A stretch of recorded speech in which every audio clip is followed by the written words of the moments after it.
Selamat pagi menjelang siang, Bapak Ibu dan adik-adik semua yang ikut dalam saya sebut sharing aja pagi hari ini karena ini adalah bagian yang tidak terlepas dari hasil riset yang saya lakukan beberapa waktu yang lalu. Ini berkaitan dengan integrasi pendidikan etika dalam meningkatkan kepatuhan wajib pajak. Aspek perpajakan yang dimaksud di sini adalah aspek kepatuhan wajib pajak itu sendiri.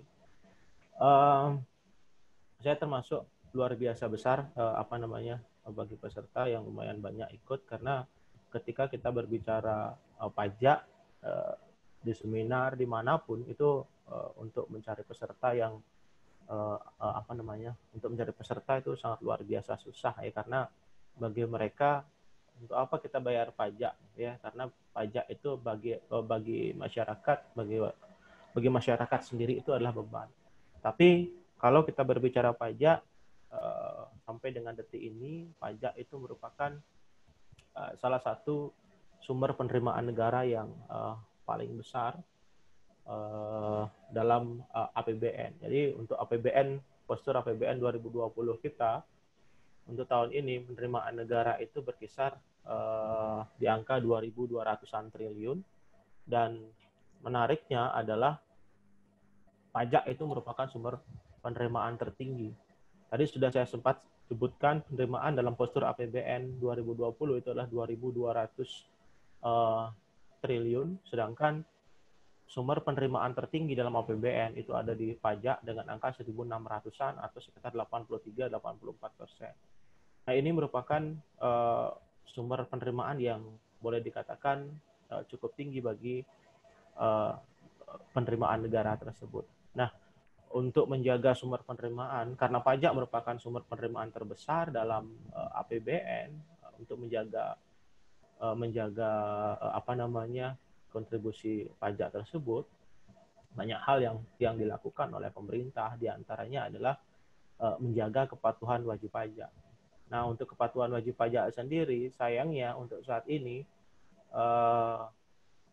untuk Indonesia, tax ratio itu adalah rasio yang digunakan dalam perhitungan kepatuhan wajib pajak. Untuk saat ini kita ada di nomor 22 seperti data yang saya kutip dari OCDC, itu tahun 2018, dari 22 negara di Asia Pasifik, kita ada di urutan ke-22. Bahkan untuk urutan ASEAN saja, regional ASEAN, kita ada di nomor 5. Kalau nomor 1 itu adalah Thailand, kemudian ada Singapura, Filipina, dan Malaysia di atas kita. Kita ada di angka 11,5. Nah, ini yang menjadi ini yang menarik. Kemudian ketika kita berbicara pajak sebagai sumber pendapatan tertinggi, kemudian kepatuhan wajib pajak Indonesia yang masih tergolong rendah untuk di bilangan Asia Pasifik. Nah, kemudian bagaimana sih pemerintah melihat adanya boleh dikatakan dalam tanda kutip permasalahan terkait dengan kepatuhan wajib pajak tersebut? Untuk pemerintah sendiri, untuk meningkatkan kepatuhan wajib pajak ada beberapa cara yang dilakukan oleh pemerintah. Di antaranya adalah menerapkan intensifikasi perpajakan. Nah, intensifikasi pajak ini maksudnya adalah bagaimana DJP sebagai eksekutor di lapangan itu mencari potensi-potensi yang memang bisa meningkatkan kepatuhan, termasuk juga penerimaan pajak dari wajib pajak yang sudah terdaftar. Potensi-potensi inilah yang kemudian digunakan untuk meningkatkan kepatuhan hal-hal misalkan melakukan reformasi perpajakan dan lain sebagainya, ya tujuannya adalah untuk meningkatkan kepatuhan dari wajib pajak itu sendiri. Kemudian berikutnya adalah ekstensifikasi pajak. Ekstensifikasi pajak ini adalah bagaimana DJP bekerja sama dengan pihak-pihak lain itu melakukan pemetaan terhadap potensi-potensi pajak yang bisa digali dari masyarakat non wajib pajak. Nah, ini yang menarik sekarang belakangan, khusus untuk DJP terkait dengan ekstensifikasi pajak ini lebih banyak mensoroti tentang kegiatan-kegiatan bagaimana pendidikan karakter dan pendidikan etika yang apa namanya yang diberikan kepada beberapa pendidikan tinggi maupun sekolah-sekolah, termasuk juga adik-adik kita di lembaga apa namanya pendidikan dan usia dini. Ini yang fokus menjadi intens di program ekstensifikasi salah satu. Nah, kemudian muncul pertanyaan, apa hubungan etika dan kepatuhan? Ini menarik bagi kita ketika beberapa riset itu lebih cenderung fokus kepada faktor ekonomi, apakah dengan adanya tingkat penghasilan, kemudian bagaimana pengaruh apa namanya tarif dan lain sebagainya. Ada faktor etika yang tidak lepas dari kepatuhan wajib pajak. Dan ini sudah sering diteliti oleh beberapa periset-periset. Misalkan saya kutip di sini Daniel dan Wong tahun 2008 itu mengutip bagaimana pendidikan etika ini diberikan kepada mereka yang memiliki moral yang rendah, dalam artian ada niat untuk melakukan pelanggaran, tapi ketika diberikan pendidikan pajak dan diyakinkan, maka perilaku mereka berubah. Nah, ini mereka sedikit menjadi lebih patuh. Nah, ini artinya apa? Ketika kita memberikan apa namanya pendidikan etika itu, ada hal yang bisa merubah mereka yang boleh dikatakan memiliki tingkat perilaku moral yang lebih rendah.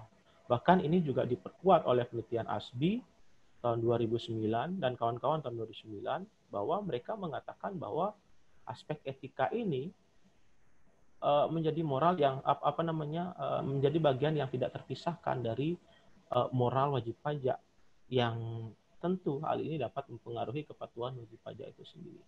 Bahkan beberapa teori-teori tentang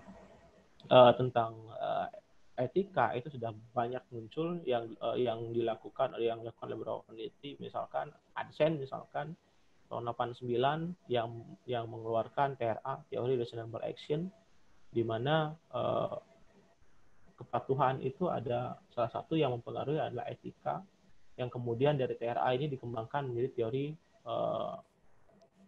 Plan of Behavior TPB. Mungkin teman-teman dosen yang melakukan riset di bidang behavior atau perilaku kepatuhan mungkin sering menggunakan TPB dan TRA ini sebagai acuan dasar, sebagai grand theory. Nah, kemudian ini Medianingrum juga meneliti, ini penelitian yang terbaru yang saya kutip ya, Medianingrum, Padelin dan Sislawati, yang menyatakan bahwa wajib pajak tidak hanya dituntut untuk memperoleh pemahaman tentang pajak saja, tetapi harus memiliki etika yang berhubungan dengan apakah wajib pajak memiliki kejujuran atau tidak. Nah, ini menarik. Kenapa? Ketika mereka wajib pajak ini tidak hanya dituntut untuk paham bagaimana aturan perpajakan di Indonesia, bagaimana menghitung pajak yang yang terutang, tapi mereka juga diharapkan memiliki kejujuran. Kejujuran dalam artian memiliki niat melaporkan pajak sesuai dengan kondisi yang mereka alami. Dan ini yang sangat boleh dikatakan menjadi sebuah fenomena menarik di Indonesia. Kenapa? Ini yang muncul di sini.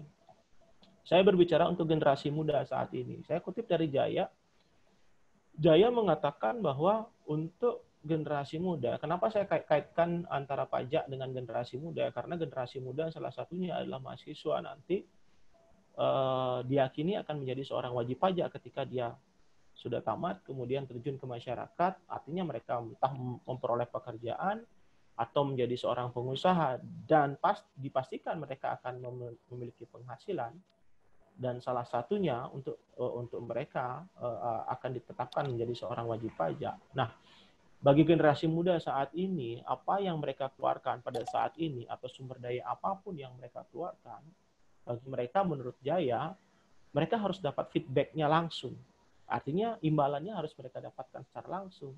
Sedangkan kalau kita mengacu ke definisi pajak menurut Undang-Undang KUP pasal 1 ayat 1 menjelaskan bahwa pajak itu adalah iuran wajib dari masyarakat ke kas negara yang bersifat memaksa berdasarkan undang-undang, dan mereka tidak dapat imbalan secara langsung atau sering disebut dengan kontraprestasi. inilah yang jadi permasalahan di kita untuk generasi muda kita, yang saya kutip dari Jaya. Nah, kemudian masalah yang lain itu adalah, nah ini, masalah yang kedua yang saya kutip adalah Triyono, yang kemudian ada Widyaninggo mengatakan bahwa untuk kita di pendidikan tinggi, pada saat ini memfokuskan akademik mahasiswa yang mengabaikan faktor etika yang menyasar pada diri individu mahasiswa sendiri.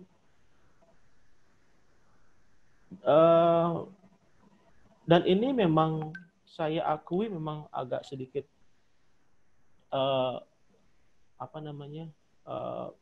sedikit kontradiktif dengan apa yang diinginkan oleh dari kegiatan-kegiatan ekstensifikasi yang dilakukan oleh DJP, karena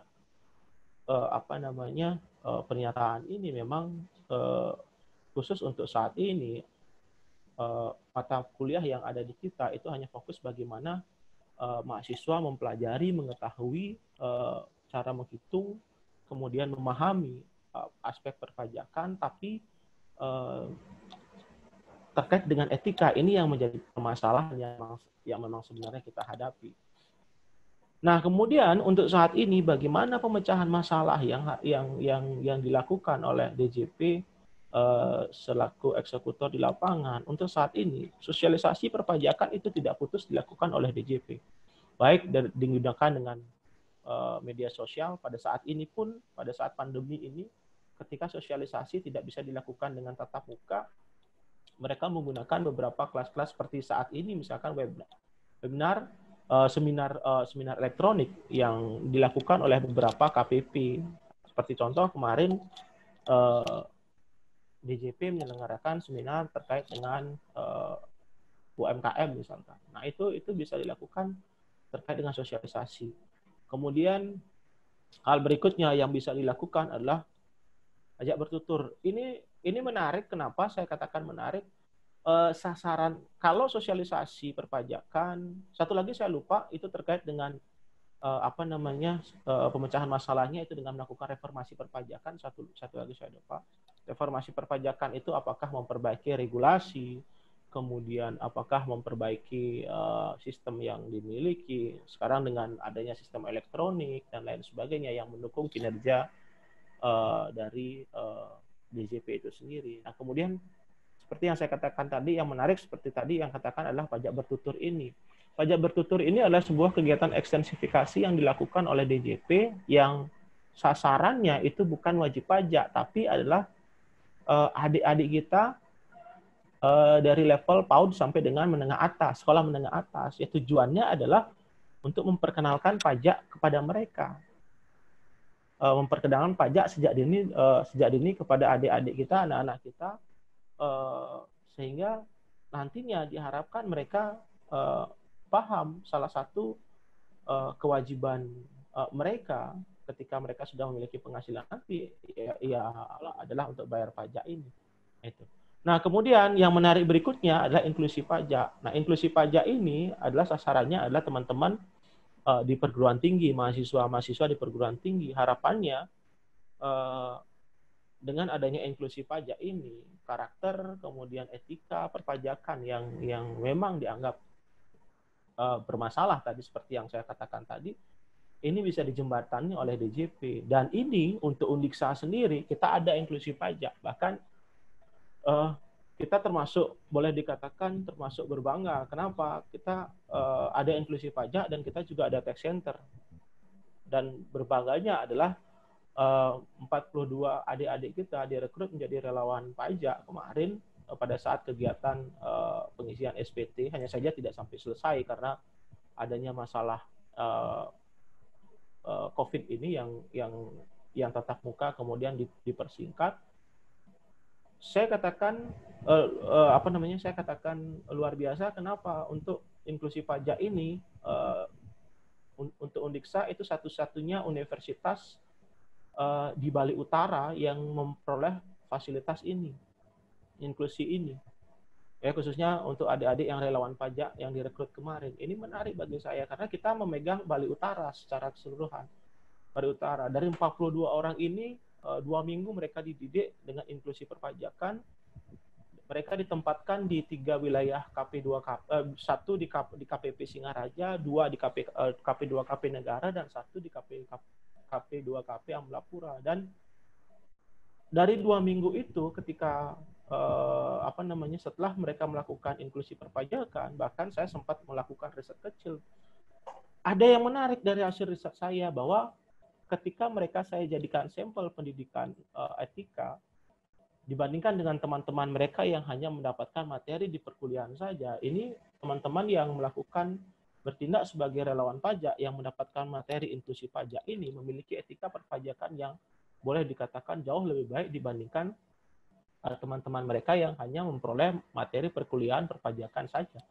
Dan ini luar biasa bagi kita. Dan harapan saya ke depan, kita Undiksa sebagai sebuah lembaga pendidikan tinggi, salah satunya mampu menciptakan, selain seperti yang dikatakan Triyono tadi, selain menciptakan pemahaman bagi mahasiswa, juga diharapkan memberikan pendidikan etika, khususnya tidak hanya karena untuk perpajakan sendiri, kalau kita berbicara pajak itu memang ada di bawah mata kuliahnya ada di bawah Fakultas Ekonomi. Harapan saya karena kita berbicara pajak yang nantinya ini akan secara luas, tidak hanya mahasiswa di Fakultas Ekonomi, harapan saya inklusi ini bisa diterapkan di kegiatan-kegiatan kemahasiswaan, misalkan kegiatan-kegiatan kewirausahaan, misalkan kita bisa sisipkan di situ yang tujuannya adalah mendidik mahasiswa selain untuk melakukan kegiatan ekonomi atau kegiatan wirausaha, salah satunya adalah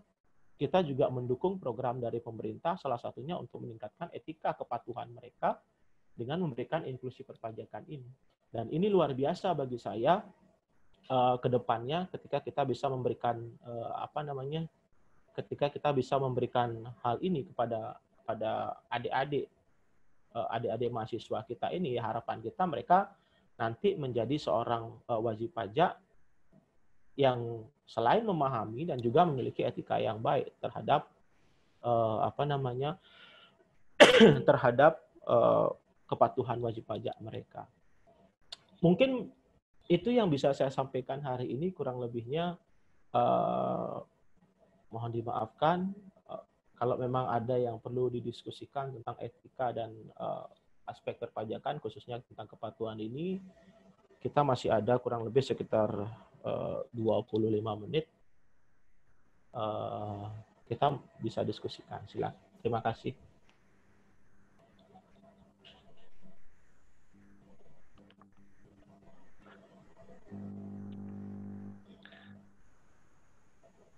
Baik, terima kasih atas waktu dan kesempatannya dalam berbagi ini, Bapak. Oke. Bagi peserta yang ingin melakukan diskusi atau misalnya ada pertanyaan yang ingin diajukan kepada narasumber, bisa melakukan clap atau bisa melakukan dan mengajukan pertanyaan pada chat. Nanti akan langsung dijawab oleh Bapaknya.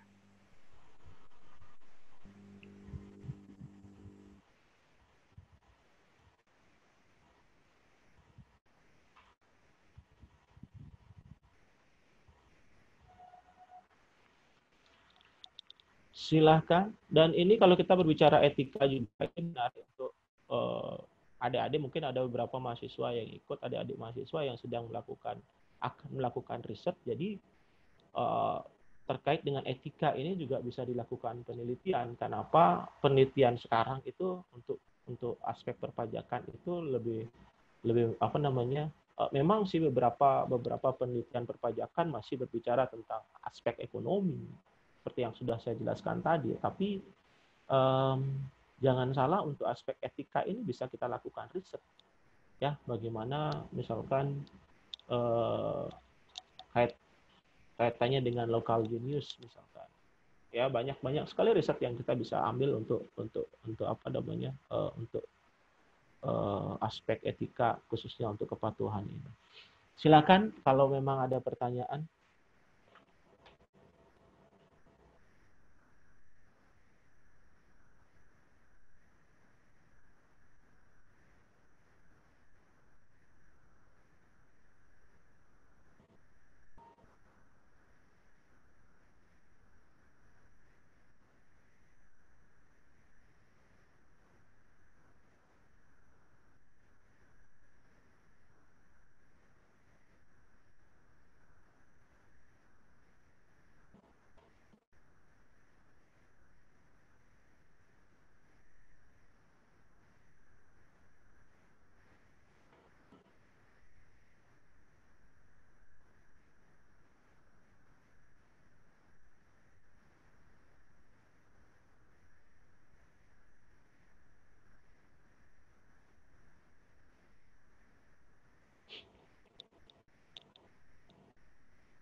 Oke, ini ada satu pertanyaan dari Fira Karin Hidayah. Izin bertanya, apakah sosialisasi pendidikan etika sudah merata di Indonesia? Oke, saya jawab langsung terkait dengan sosialisasi pendidikan etika. Untuk kalau kita berbicara untuk perguruan tinggi, yang saat ini sosialisasi terkait dengan etika itu dihandle dalam tanda kutip, saya sebut handle aja ya. Yang dihandle oleh DJP. DJP sekarang menggandeng beberapa universitas negeri di seluruh Indonesia. Ya, kalau kita di Bali ada Udayana, kemudian ada kita di Uniksa, kemudian ada Politeknik Negeri Bali yang digandeng terkait dengan inklusi perpajakan ini. Jadi kalau ditanya untuk seluruh Indonesia mungkin bisa diwakili dengan kegiatan untuk bisa diwakili oleh beberapa universitas-universitas yang sudah digandeng oleh DJP tadi ya. Tadi siapa nih? Safira ya.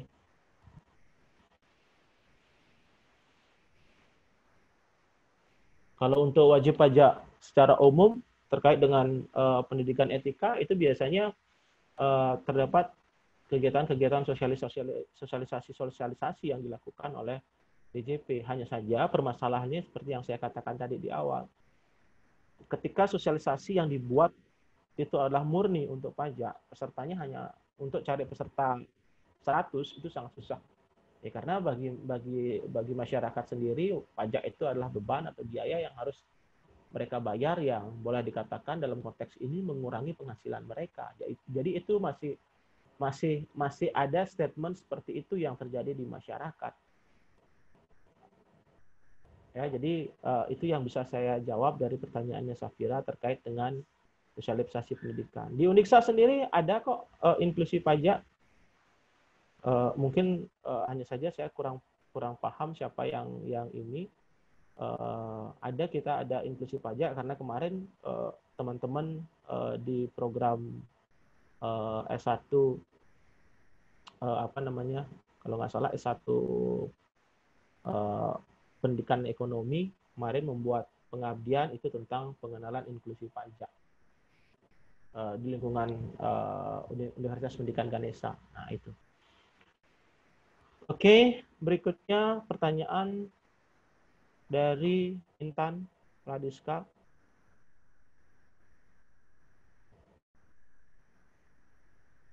Seberapa efisien aspek etika ini mempengaruhi minat masyarakat umum untuk melakukan kewajiban perpajakan dan apakah saat ini telah dilakukan seminar-seminar sosialisasi tingkat pendapatan untuk mempengaruhi tingkat pendapatan negara itu sendiri? Oke. Terkait dengan efisien aspek etika ini mempengaruhi minat masyarakat umum,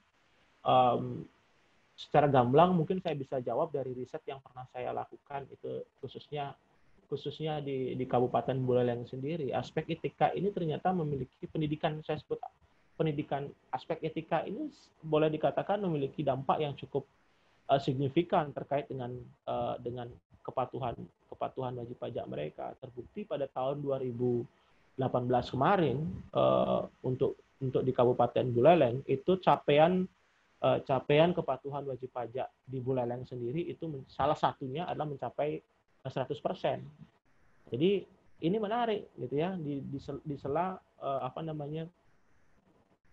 di sela budaya kehidupan masyarakat Buleleng yang dikenal dengan konsep meboyonya dia, ketika kita berikan hal yang serius, tanggapannya boleh dikatakan berbeda. Nah, ini menarik bagi saya ketika saya melakukan riset itu. Aspek etika ini memiliki dampak yang boleh dikatakan cukup signifikan terhadap kepatuhan wajib pajak mereka. Dan kemudian terkait dengan apakah seminar apakah DJP melakukan sosialisasi atau seminar.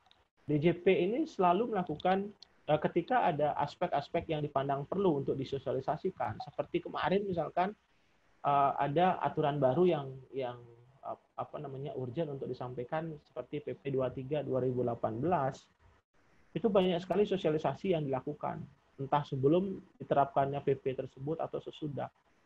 Nah, itu dilakukan sosialisasi, harapannya adalah untuk meningkatkan kepatuhan yang nanti akan berimpak kepada pendapatan negara itu sendiri. Ya, jadi kalau dikatakan sosialisasi dan seminar itu sebenarnya untuk DJP sendiri sudah sering melakukan seminar. Bahkan untuk saat ini, pada saat mereka tidak bisa bertatap muka, mereka sudah sering melakukan sosialisasi, bagaimana pengisian SPT kemarin. Mungkin ada beberapa adik-adik adik relawan yang ikut dalam seminar ini bisa melihat bagaimana mereka memberikan seminar melalui seminar elektronik, di link Instagram dan lain sebagainya, dengan harapan bagaimana pengisian, karena tidak semua wajib pajak itu paham bagaimana mengisi SPT, sehingga mereka membuka seminar bagaimana mengisi SPT dan lain sebagainya. Nah, itu yang model-model seperti itulah yang dilakukan oleh DJP, termasuk juga terkait dengan aspek etika ini yang kita kaitkan dengan kepatuhan wajib pajak itu. Oke, saya tunggu pertanyaan yang lain. Kita masih ada waktu sekitar 15 menit. Mungkin ada pertanyaan lagi.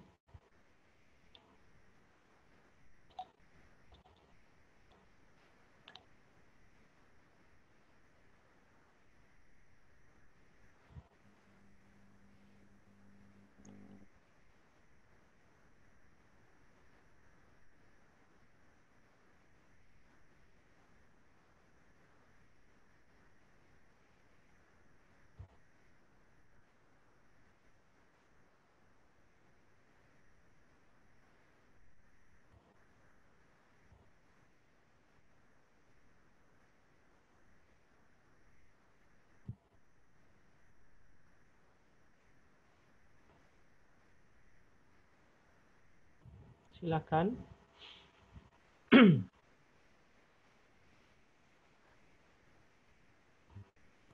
Sambil menunggu pertanyaan, mungkin kalau ada yang bertanya nanti terkait dengan kepatuhan juga, seperti yang saya sudah jelaskan tadi, ada berbagai cara. Salah satunya adalah melakukan reformasi perpajakan. Reformasi perpajakan itu banyak hal yang dilakukan oleh DJP saat ini. Itu misalkan perbaikan sistem IT yang sebelumnya menggunakan sistem manual, kemudian diharapkan sekarang sudah menggunakan sistem secara elektronik. Kemudian ada perbaikan secara core business di DJP sendiri. Ada pengaduan sekarang, ada pengaduan kering pajak. Jadi kalau kita ada masalah misalkan dan tidak kita bisa menghubungi kering pajak. Dan yang paling menarik adalah adanya reformasi di regulasi. Yang baru itu adalah terkait dengan, bukan yang baru sih, ada beberapa hal yang terkait dengan aturan-aturan yang baru. Itu misalkan ada Perpu nomor 1 tahun 2020 yang sekarang sudah diketok sebagai undang-undang. Salah satunya adalah menurunkan tarif PPh badan yang dulunya 25 menjadi 22%. Itu salah satu cara yang dilakukan untuk meningkatkan kepatuhan dan meningkatkan kepatuhan pajak, khususnya untuk wajib pajak. Nah, kemudian ada kompensasi kepada UMKM. Kemudian ada relaksasi pajak untuk saat ini. Banyak sekali yang dilakukan oleh DJP pada saat pandemi ini untuk meningkatkan kepatuhan wajib pajak, salah satunya. Oke, mungkin ada yang bertanya, silakan.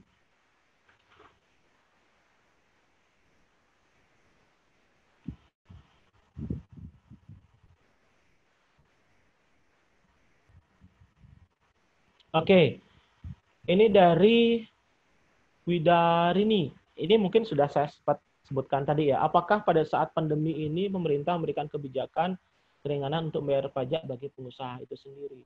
Khusus untuk UMKM. Untuk UMKM ini mendapatkan boleh dikatakan mendapatkan kompensasi yang diberikan oleh pemerintah, sudah bisa diurus sekarang, tapi dengan ada beberapa persyaratan yang bisa dipenuhi, khusus untuk sektor usaha mikro, kecil dan menengah. Ya, sekarang ini materi yang yang ditanyakan ini sedang hangat-hangatnya dibahas oleh DJP dan sudah sering dilakukan sosialisasi, karena pemerintah juga melihat tidak hanya sektor besar, usaha besar yang memiliki dampak terkait dengan COVID ini, tapi juga sektor UMKM yang juga merasakan dampaknya, sehingga di bidang perpajakan sendiri khusus untuk sektor UMKM ini juga diberikan kompensasi terkait dengan aspek perpajakannya. Ada ini, ya. Ada lagi pertanyaan?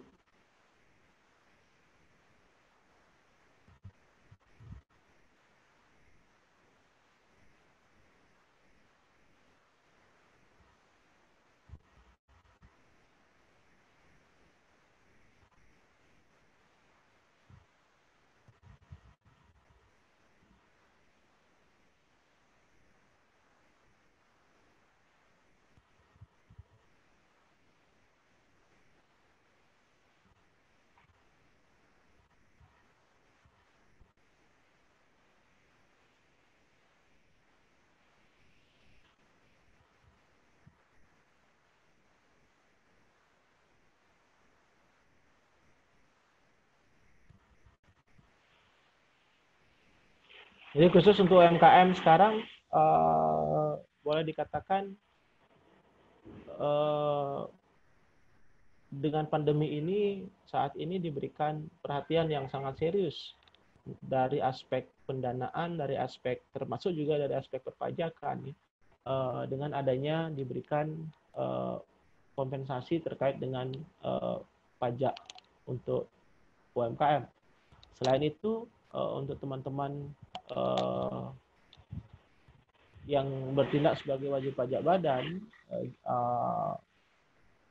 khusus untuk PPH, pajak penghasilan, saat ini diberikan relaksasi itu sampai dengan bulan September. Jadi artinya Anda tidak harus membayar pajak Februari, Maret itu pada saat Februari, tapi bisa membayarnya sampai dengan bulan September nanti.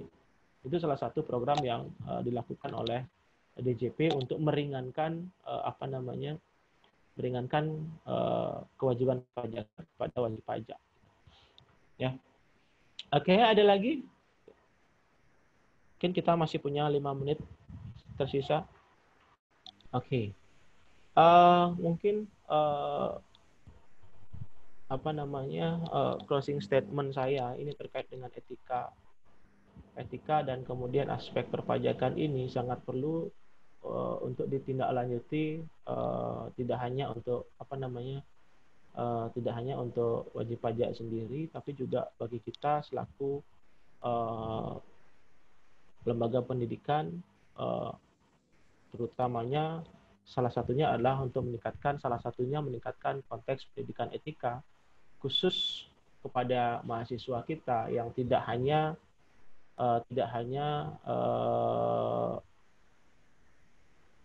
menyasar mahasiswa-mahasiswa di bidang ekonomi saja, tapi juga bisa menyasar mahasiswa-mahasiswa di bidang lain, misalkan mahasiswa-mahasiswa yang memperoleh